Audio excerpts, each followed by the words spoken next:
Okay, we're going to get started. It's noon. Good afternoon. My name is Lindsay Knight, Arts Reach Coordinator with the Arkansas Arts Center. On behalf of the entire Arkansas Arts Center staff, I'd like to welcome you to our third virtual artist talk for the Delta exhibition. First, I'd like to remind everyone to please mute your microphones. This will make it easier to hear the speakers and reduce distraction. We'll be taking questions at the end if we have time, so I invite you to please use the chat function to type in your questions over the course of the talk. I'd like to thank our supporters. This exhibition is supported by Mrs. Liz Ann Rockefeller, Terry and Chuck Irwin, Judy Fletcher in memory of John R. Fletcher, Friday Eldridge and Clark LLP, J.C. Thompson Trust, Diane and Bobby Tucker, the AAC Contemporaries, Bank OZK, Phyllis and Michael Barrier, East Harding Construction, Marion W. Falk, Barbara House, Dawn Tilton, and the Andre Simon Memorial Trust in memory of everyone who has died of acquired immune deficiency syndrome. And the Grand Award is supported by the John William Lynn Endowment Fund. I'd also like to take a moment to recognize our partners for this year's Delta exhibition: the Historic Arkansas Museum, the Thea Foundation, the Lehman Library Argenta Branch, and the Akansa Gallery. Please join us for upcoming virtual studio tours and conversations. You can visit the Arkansas Arts Center's website to register. And now, I'm very happy to introduce our Delta artist today, Joel Boyd. Joel has been working as a fine art painter for more than 10 years. Working with clients, Joel's commissioned paintings range from portraits and landscapes on canvas to large-scale murals on historic buildings. In November of 2019, Joel was selected by the Downtown Little Rock Partnership to execute his large-scale mural titled City Dreamers. Boyd received his BFA in painting from the Savannah College of Art and Design in Savannah, Georgia. After living and working in Chicago for a couple of years, Joel accepted a position as a K-12 art teacher in his hometown of Rector, Arkansas. He now lives in Little Rock, working out of his home studio, and teaches classes for the Arkansas Arts Center. He will be joined today by Rana Edgar, who is the Director of Education and Programs at the Arkansas Arts Center. She holds an MA in Art History from the Savannah College of Art and Design in Savannah, Georgia, and a BFA in Photography from the College for Creative Studies in Detroit, Michigan. She has over a decade of experience developing innovative public programs nationally and internationally, and has created a broad range of art educational opportunities for both youth and adults. In addition, she has authored essays and reviews of contemporary art for a variety of scholarly publications. And without further ado, I hand it over to Joel and Rana. Thanks, Lindsay. Joel, thank you for being with us today. I'm just going to kind of jump in and start asking you some questions, and then we'll save time at the end to take questions from the audience. And we're going to show some of your work as we're talking. I guess let's get started with, when did you know that you wanted to pursue a career in the arts? Yeah, for me, it definitely started back in high school. I was very involved in performing arts, and in performing arts, I was very active in set design, painting sets, costume design, just really, really involved. We had a wonderful theater department, and after kind of being very involved and active in what I was doing with the visual arts in theater, I kind of shifted into visual arts classes as a junior and senior, and got really active in producing work like paintings. Fell in love with watercolor at that time, and started selling a couple of pieces, getting into shows, and then actually at an Arkansas State Thespian Festival, I ran into a recruiter for SCAD, which was a school I ended up attending, and they kind of sold me on the school and mentioned a really good scholarship that I ended up applying for and receiving, and yeah, just the dream of going to SCAD and pursuing the visual arts. I think that's where it all started for me.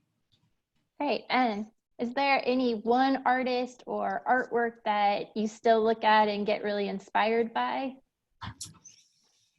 Oh man, that's a tough one. I don't think I could nail it down to one. Goodness, there's so many. I was thinking of the landscape painter Wyeth earlier, and Andrew Wyeth, and his work is really really interesting and unique, and I love the way he approaches landscapes and kind of empty spaces that sort of have a unique narrative. But there's so many, oh my goodness, so many painters. And honestly, I'm really inspired by a lot of contemporary work. I follow so many great painters and artists on Instagram, and I just love kind of being a part of that community and seeing people who are working today and just making outstanding work all over the world. So. Okay. And well, you mentioned that you went to SCAD, and we're both SCAD grads, so I know what that means, and the demands and the education that you get there and the exposure to artists, but also the great network of artists that you meet because they're your they're your classmates, they're your teachers. Right. Can you talk a little bit about maybe that experience and how that's influenced you or continues to influence your work? Yeah, absolutely. You know, SCAD was just fully immersive. When I think back on it, you know, from day one, you know, everyone, no matter what their major was taking art classes, you know, like drawing one, 2D design. And, you know, it's such a unique school. And I think what I loved the most about it was being surrounded by so many other creative people working in different genres, you know, just photography, architecture, fashion, sequential art, jewelry, fibers, you know, it was just everyone I knew was a part of, you know, a different area of art. And I loved that. I loved getting to kind of mingle with other, you know, other genres and learning from them, collaborating with them, experiencing their work. And everything during those years was so active and so alive. And there was always a festival or a gallery exhibition or, you know, some kind of an event. And it was just a great place to be and a great school to just to, you know, have a solid education in the visual arts. So right now on the screen are some murals that you created. Can you talk to us a little bit about this project? This could not have been easy to do. Yeah. So so this was the mural that I did back in November here in downtown Little Rock. This image you're looking at is on the garage of the Simmons Tower downtown, and this was a project that was done by the Downtown Little Rock Partnership, and they kind of sent out a call for artists to submit proposals to do a really large mural. The size of this thing was like 1,700 square feet. I think it was like 27 feet tall. It's really double-sided, you know, because it sort of wraps around the corner of this garage. And yeah, you know, I saw that, you know, back, I guess, in the summer, and I had recently finished another large mural back in my hometown, and so I kind of had that experience, and I really wanted to shoot for it. So I put together a design, and presented it, and was really fortunate to be selected. And for the month of November, it was full throttle mural experience. It was wild and crazy. My life was just, I came home at night and cleaned my brushes in the driveway, and just cleaned myself up, and it was wild. It was busy, but it was really fun. I really enjoyed working on the street and interacting with people as they saw me in action, and enjoyed having conversation about the piece. And now it's so much fun to go back down there and just to see it, and to see others interacting with it. It's a huge piece if you're standing down there on the street, and it's a lot of fun to experience in person. So it was great. I enjoyed it. I did not enjoy working on a lift, though. The scissor lift, not my thing. If you can imagine, on that topmost section, I was on the lift holding a cardboard piece to protect the top part of the wall, and spraying, all while balancing. It is just, oh, no. Too much. Was this kind of the largest scale mural that you had done, or that you have done to date? Yes, definitely. My other large mural was about 15 feet tall but 40 feet wide. So it's probably like half the size of this. But yeah, as far as square footage and height and everything, yeah, this is definitely the biggest. Are you ready to take on another mural, or did this kind of make you step back from that a little bit? No, you learn so much just kind of diving into a project like this. It's really, there's a lot to figure out and kind of work through, but once you get into it and kind of get a grasp on it, with what paints to use, what tools to use, kind of, you have to work with the weather, of course, in an outdoor piece like this. So, no, I'd like to do more murals in the future. I'm definitely going to put my name in the hat for the mural that's, or the mural projects, or I should just say large art projects that are going to be done at the Clinton airport. And so I'm looking forward to that and others. Great. And so I know that you are an educator, that you teach at the museum school currently for us, and you've shifted to teaching those classes online now, but you also taught public school. Can you share with us a little bit about why teaching art is so important to you? I was thinking recently about how this kind of all started for me, how I kind of got into teaching. And I guess it really began early on for me. I mentioned I was very active in my theater department back in high school. And even then, as students,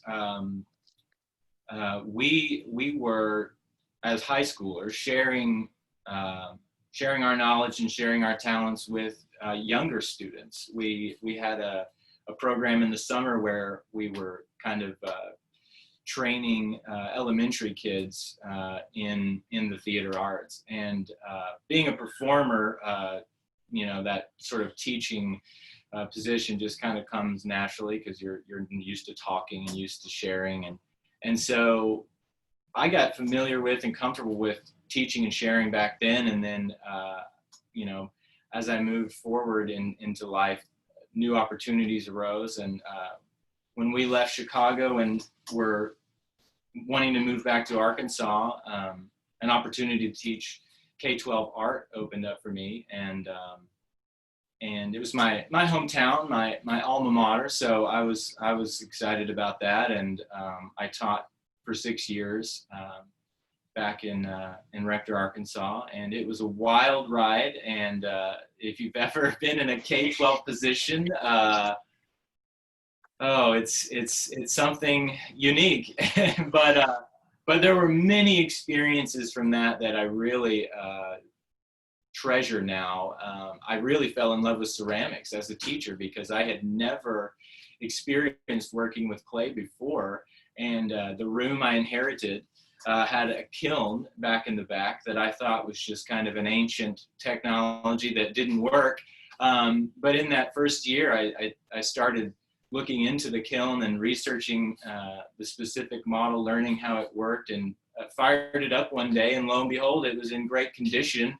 So we bought some clay and we started making pinch pots, and clay became the most exciting medium in all of my classes. And so I really appreciate, that experience of thinking about what to share with others really almost brought a new medium and new experiences to me. And so I really appreciate that. And it's fun to share with others and learn from others as well.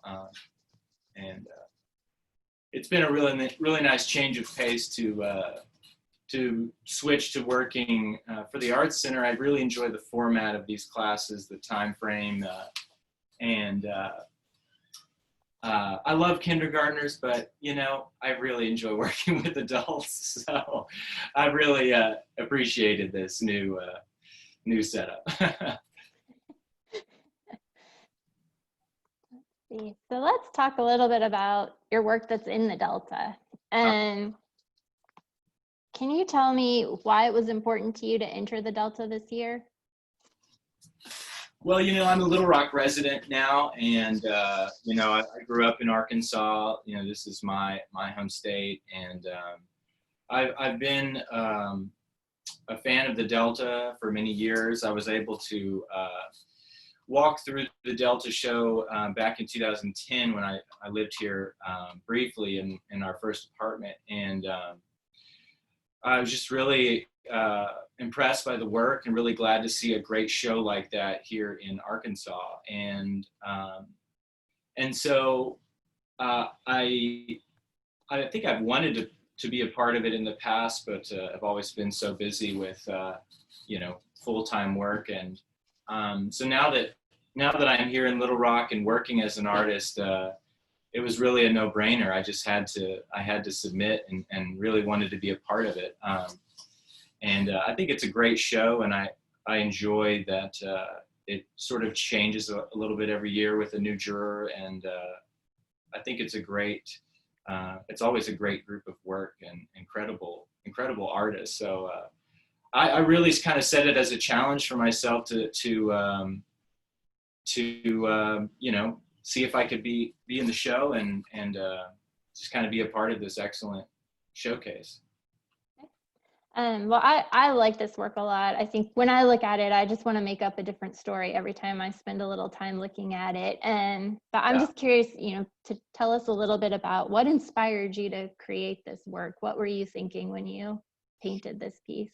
Yeah, so honestly, this is a very new kind of painting for me. I've been really intrigued by urban landscape painting lately, and really kind of looking at different artists who are involved in work like this that kind of takes an interesting perspective on spaces and places that might be really familiar, but very overlooked. And for me, this place is, I think, in my observation, seems to be kind of an older abandoned house, and but there's so much about it. Like you said, it almost has a narrative, and that's kind of what intrigues me. Even though it's just this quiet, simple, empty scene, just looking at the weathering on this older building, you can see kind of the chipping paint and the almost the buckling of the structure there in the way the house almost swoops inwards. There's some missing boards. The screen is kind of falling off the window. There's so much history in this place, and you almost have to wonder, like, maybe who lived here, what happened here, how many years has this been somebody's home. And another thing about this specific house, this place really reminds me of a lot of homes that I kind of grew up in and around, kind of growing up in rural Northeast Arkansas. It really does remind me of a lot of homes that my family grew up in even before I came along. These smaller, simpler homes that, at one time, it was where life happened, and it was full of love and warmth, and I don't know. It's kind of like a tribute to what once was, and I don't know. There's something really poetic about this piece. It's interesting. I'm just kind of intrigued by it. I think it does have that familiar feeling. It could be someplace you drive by every day and see. It could be in your own neighborhood. And another question I'd have about this work would be, did you photograph this house? Is it someplace that really exists, and then you painted it? Did you go there every day and work on this work, or did you make this up from your imagination? I definitely didn't make it up from imagination. I wish I could be that precise from memory, but no, I did. I photographed it. It is a house here in Little Rock, and I was looking for some spaces and buildings that kind of fit that criteria of what I was looking for, as far as maybe a place that's overlooked, abandoned, forgotten, no longer in use, maybe once had life to it. And I photographed several places. I kind of started downtown, actually looking for some older buildings and just interesting areas, and just traveled around looking for places that I felt suitable for a piece like this, and I settled on this one, and I really liked the color of it, just everything about it, really, and it looked out to be a kind of an overcast day, and so that really helped with the color scheme and everything. So, yeah. Is this part of what might become a larger body of work, or was this just a one-time painting for this subject matter for you? It was kind of like a challenge for me. I wanted to see if I could achieve a piece like this with enough realism and enough precision that it felt like a real place. It felt detailed enough to feel almost recognizable and really just convincing as a painting. And so I sort of set that as a challenge for myself, and I also kind of wanted to just kind of try out this genre, really, the urban landscape painting. And I do want to do some more pieces like this. I know I have some interesting photographs of old barns that could really line up well with a piece like this. There's a lot of drama in some of these older places that are just kind of falling apart, and I would definitely like to do several more. Yeah. Well, great. And so one of the great things about doing these talks virtually is that we get a little sneak peek inside of where artists work, which we don't normally get when we're doing a gallery talk. Right. And you've been so great to send us some images of your studio, and I'd love for you to just talk us through your setup, kind of how you work in your studio, and maybe if anyone on this virtual talk is interested in setting up their own studio, some tips for them and really what they'd need to be able to work. Sure. I think the first thing I would say to that is I think it's really important to devote a space to your creative interest. Whatever you're doing, it doesn't really matter what kind of an artist you are. It's very important to me to have a space dedicated to my work. There's been times where we've been in different houses where maybe I didn't have a room set up. Maybe I had to pull out an easel and set it on a table, or, set things up for myself kind of on the fly. And, but having a space, a room devoted to my work, it allows me to step in here whenever I need to, and begin working. And I'm a full-time artist now, so this is my studio all the time, and I'm here working. So I've got a couple of easels, a really good table. That's my wonderful IKEA table right there. I love that desk. It's kind of got like the sawhorses for the bottom, and I love that piece. And I've got storage in here. I've got all my tools and supplies set up so that I have easy access to them. And but yeah, I think just really committing to giving yourself a good setup so that you can always step into it and be creative and make work that you care about is crucial. I usually I'm very particular about organizing this space and setting it up and having everything where I want it ready to go. And yeah. Talk to us a little bit about what you're currently working on, and I'd be curious to know if the pandemic and being at home has influenced your work at all, or if your work's changed any in the last few months. Oh boy. So since everything started with the pandemic, back in April, my kids, school closed. They came home, and all of a sudden, we were in charge of virtual learning. And so, oh my goodness, that first week was a total nightmare. Just like figuring everything out that was necessary for them. And shortly thereafter, my wife was working from home, and at first she was in my studio because we have another office desk over here and a computer and desktop, and this seemed to be the right setup for her. And my studio time just went down and down and down and down and down, and it was rough at first, and we're still kind of like figuring all that out.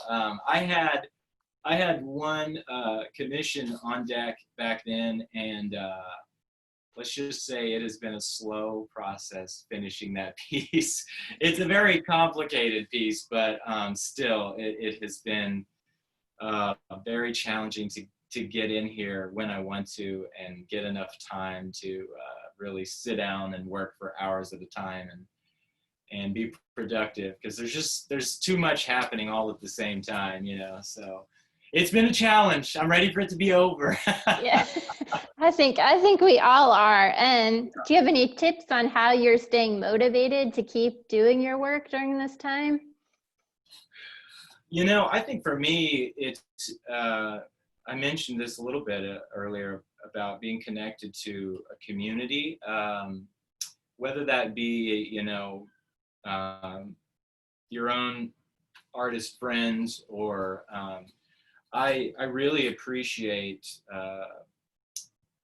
the Instagram community of the arts. I have so many incredible makers and creators that I keep up with, and what they're doing, what they're making, how they're selling their work, how they're presenting it, shows that they're involved in, and just things they're doing as in their own practice. And I think being able to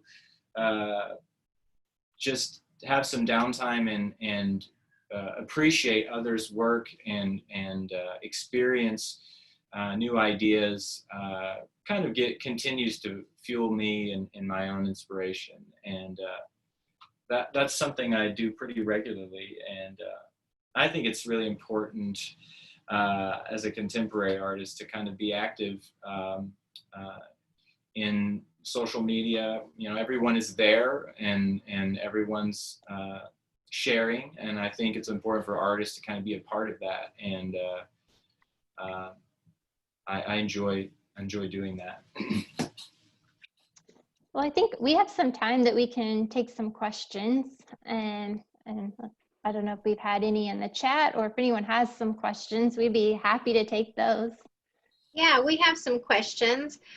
One of the questions was kind of answered already, so I'm going to ask it in a little bit of a different way. Do you do any of your painting plein air, just out in the field, as it were? You know, currently, no. I have done some plein air work. Mostly I did that as a student in college. We had some drawing classes where we went out to, we actually went to a cemetery, and we were drawing,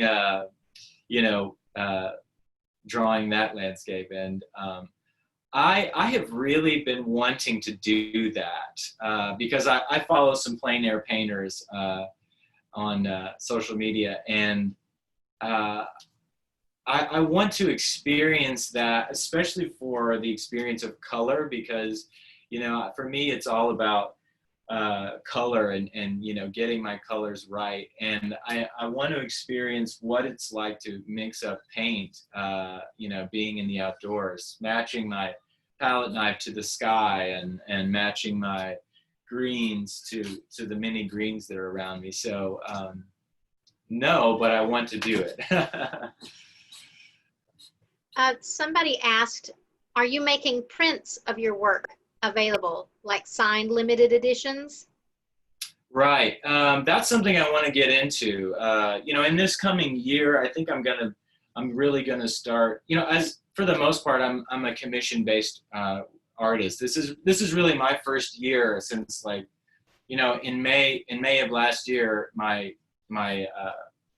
work as a teacher ended, and we moved in the summer of last year. And so really I'm still in the first full year of being a full-time artist. So I'm kind of gearing up to work towards having more personal work, having a website, making prints available.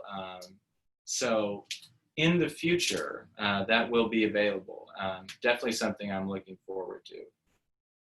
And that kind of answers this other question, like, do you do more commission work, or do you work more from your own whims? So that answers that. Would you like to work more from your own whims, or are you enjoying the commission work more? The commission work is really just, really just been able to give me work and give me,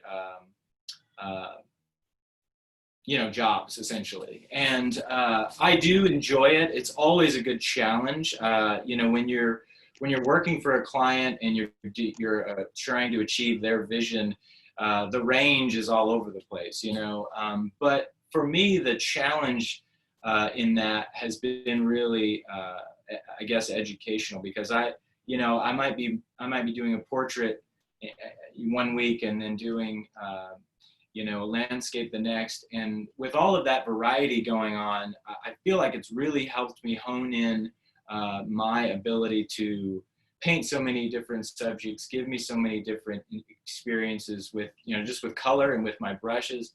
And, but no, in the future, I think what I will shoot for is having my own work, selling my own work, and I'll probably always have mural commissions on the side, because I enjoy those large projects, and they're good financially as well.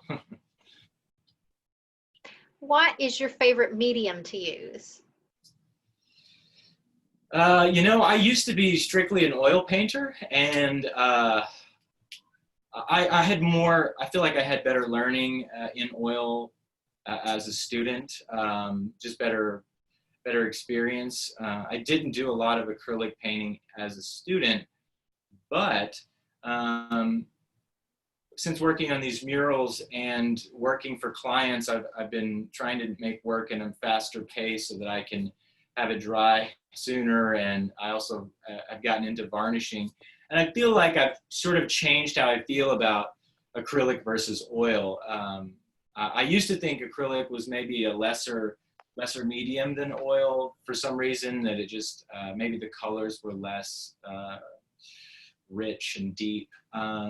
but I don't know. I don't feel that way so much anymore because I've really switched over into acrylic, and I feel like I can pull off the same painting with either medium. But just yesterday, I saw some work of Matt McLeod's at the Children's Hospital, and I was like, you know what? Maybe I need to go back to oil. So I don't know. We'll see. Somebody asked, do your students influence your creative process?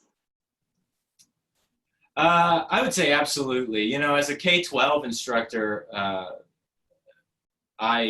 you know, I come across so many students. You know, in 1 week's time, I had the whole elementary in my classroom. You know, and that's a lot of interaction with different people, different minds, different ideas, and you always will see something and learn something you never thought of before. And I would say absolutely. You know, and I've enjoyed these Zoom classes because we often will strike up some conversations about our medium and subject matter and what we've tried before and what works, what doesn't. And I would say absolutely. I enjoy that interaction. Somebody asked, how many pieces or jobs do you tend to have going on at one time? Well, you know, since I went full time, I think I've always had, when I finish a piece, I've always got another one that's going back on the easel, ready to get started. At one time, I mean, I guess it always depends. At Christmas time, I would say, you know, 5 to 7 maybe, and you know, larger pieces. It really just depends. Usually, I've probably got 2 or 3 commissions on deck with different due dates.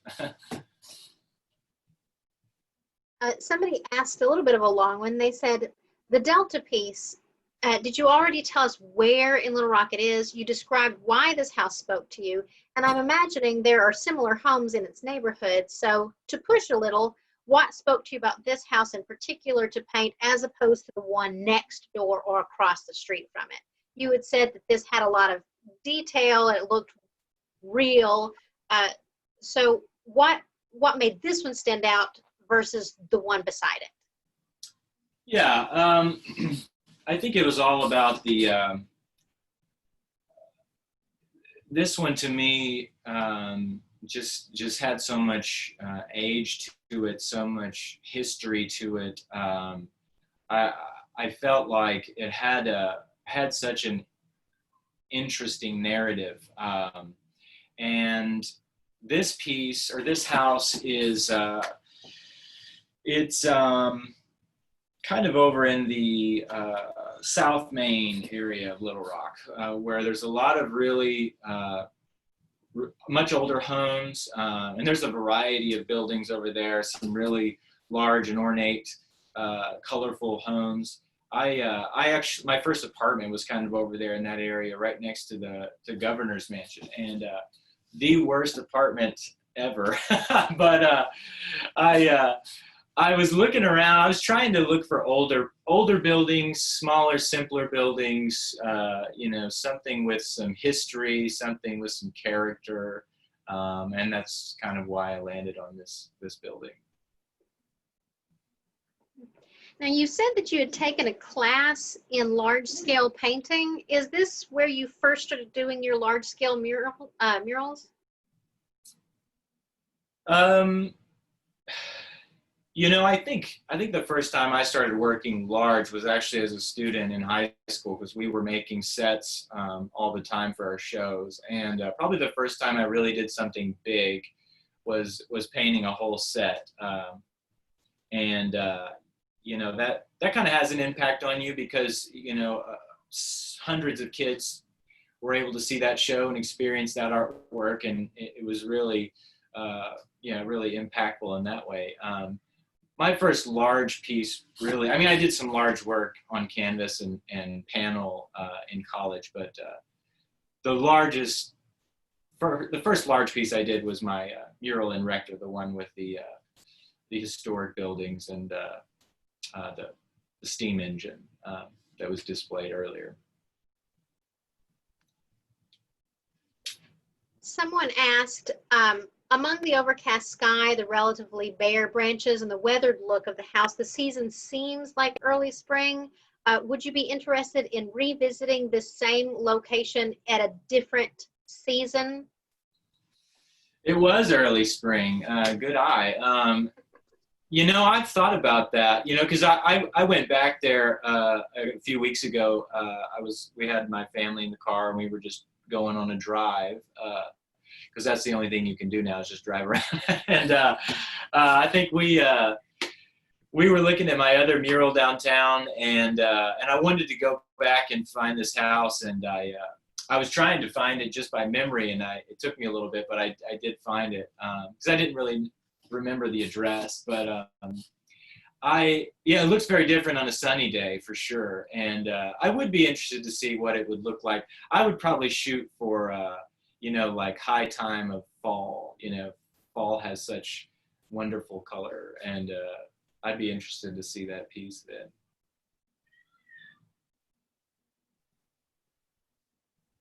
Let's see. Someone had asked, when it comes to different paint, you kind of answered this already. When it comes to different, see if I can read this.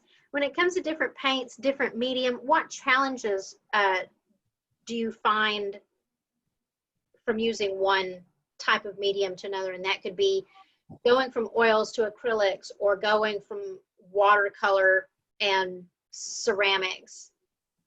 Yeah, you know, as a painter and as a teacher, I kind of have dabbled in a little bit of everything. I fell in love with watercolor as a student, and I teach watercolor now as well. And you know, I think you really just have to spend time using the medium and get familiar with its qualities. You know, watercolor is vastly different from, you know, painting with oils. But if you can get familiar with the, you know, the paper, the water, the paints, the brushes you need, I think ultimately it's really all the same. It's just getting familiar with that medium. So once you kind of tackle some of those challenges at the onset, I enjoy working with all of them. So. Did I answer that question? I'm not sure. I think I did. I don't know. Yeah, I'm sure most of these questions are, at least in a little way, open to interpretation. How do you feel about what the question is asking? And then, because people are wanting to know what your thoughts are, not what their thoughts are. So yes, if that is what you think about using these different mediums, then that absolutely answers the question. Yeah. Let's see. Do you prefer to work larger versus smaller?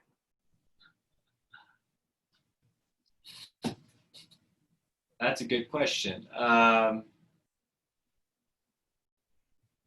You know, it's funny because I've done something that's 1,700 square foot, and I've done something that's, you know, 8 by 11. You know, like the painting I just finished for a client, which honestly is one of the most difficult paintings I've ever done.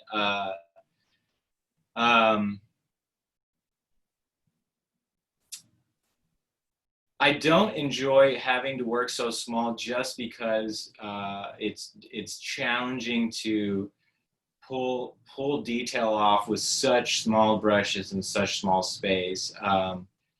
But at the same time, with a small format, you can accomplish it a little bit faster. But I would say, like for murals, for example, the impact a piece like that has is, you know, that nothing compares to it, because, you know, that piece is on display 24/7, and, you know, it's out in the elements, out in the outdoors. Someone could stumble across it, you know, just walking down the street. And I think that part of working large, especially for murals, really is something unique, and something I really appreciate. because so many people will interact with that piece for years to come, and it's just kind of always going to be there on display. So it's pretty cool.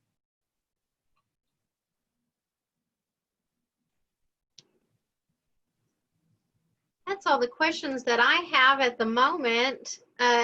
We have time for a couple more if people want to ask them in the chat.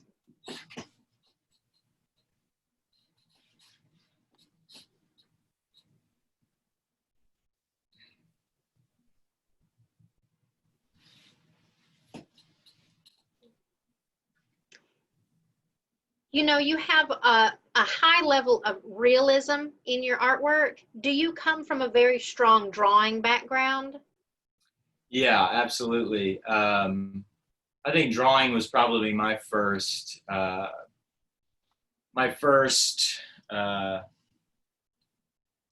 experiences with the visual arts. I think, you know, I was thinking back about this some time ago, and I was actually looking back at some of the pieces I have from when I was younger, and I came across a drawing I made.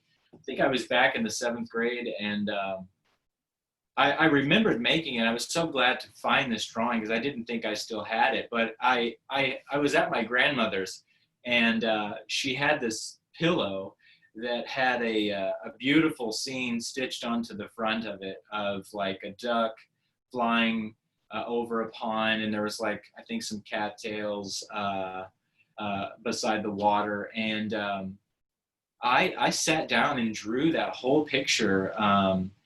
And looking back on it now, I'm kind of surprised at what I was able to do then, and it makes me realize, you know, drawing was really my first, I guess, some of my first passions and experiences with the visual arts. And I did a lot of drawing in college.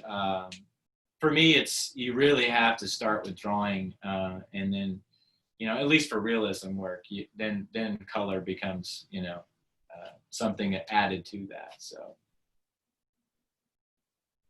Someone had asked, when you have a choice, what is your favorite time of day to work on your work? Well, I hate working at night. I think I did a lot of that in college, and had several all-nighters. Rana, you could probably relate to the yes. Oh my goodness. I remember I was working on a piece all through the night once, and I actually took the painting to class still wet, and it was ridiculous. But today, you know, when there's no light in the sky, I can't be in my studio. I have windows in here that really bring in a lot of natural light, and natural light just keeps me alive, keeps me going. And I will work at night if I have to with studio lights, but I definitely prefer not to. Usually I start hitting the studio after the kids have left for school. I've got some breakfast and some coffee, and turn the music on, and then it's time to create. So, which is usually about, like, I don't know, 9 to 2 basically is the time frame there. Okay, someone asked, referencing finding comfort and support of having a community, how do you handle the ever-changing social media landscape to stay engaged? I think for me, it's about being connected with artists that you admire, artists who are at a level in their career that you'd like to get to. There's so many artists out there that I'm just thoroughly impressed with how they make their work, how they share it, and how they operate as a business. You know, it's incredible what social media is able to do for artists. I continue to be impressed by, you know, how many people from all over the world can follow someone, you know, who's in the middle of nowhere, you know, in their small town or something. You know, there's this couple I follow who make ceramics in Key West, and you know, Key West is out there in the middle of the ocean, basically. You know, I would love to visit them one day. I don't know if I ever will, and I don't know how many people actually do come to their studio. But you know, they've got like 128,000 followers on Instagram, and if you think about that reach and that you know, that connection, it's incredible. So I just try to look to people I admire, who I think are doing a great job sharing their work, staying active, you know, sharing things in a way that are very appealing and engaging, and ultimately are being successful as artists who are not just making work, but selling work. So, Do you have a favorite book on painting? And if so, what is it?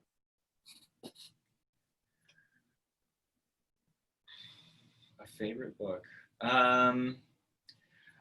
I'll say one book that I really appreciate and will look back to often.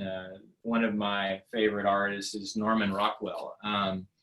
I've had this book forever, I think since I was a high school student, and I really enjoy his paintings. You know, he's such a phenomenal artist, someone I'll always admire. I'm kind of looking at my books there on the shelf.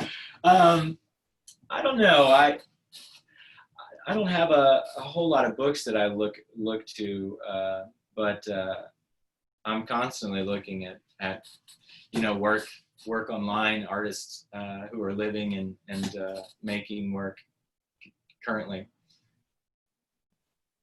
Well, we've had several people say thank you for sharing your work, thank you for your time, and that they enjoy your Art Center painting classes. Yeah, I just wanted to say thank you to my students who chimed in here. I know there's several on here, and so I'm glad to have you guys on board, and I appreciate working with all of you. It's been a real pleasure. So, Do you want to take a minute to talk about your class that you're going to have in August? Because registration's currently open. So if someone on this talk is not familiar with your class, maybe share a little bit about it. Sure. So this next upcoming course in August, it'll be 4 weeks. My class session is Monday and Wednesday mornings from 9 to 10:30, and this one is going to be a watercolor class. It's going to be painting dramatic skies in watercolor, and it's going to be a lot of fun. It's really all about color and just kind of the drama and contrast of lights and darks. And if you like watercolor, or if you're new to watercolor, it'd be a really fun class. I got a lot of fun watercolorists working with me, and we really have fun making these paintings, so it'll be great. And I just finished up, or I'm still in the works of painting the landscape in acrylic. I wanted to share our recent piece here. It's a nice little study of a kind of a desert landscape, and really, really fun class. If you like painting the landscape, join me sometime in the future. It's another good one. Well, thank you so much for being with us today, for taking time to talk with us about the work in the Delta and your personal work, your commissioned work as well. And I think it was great to learn more about your background. And thank you all for tuning in today. I hope you will all be here next Tuesday. We have another virtual gallery talk. Awesome. Thank you, Raina. Thanks. Appreciate it. Thank you.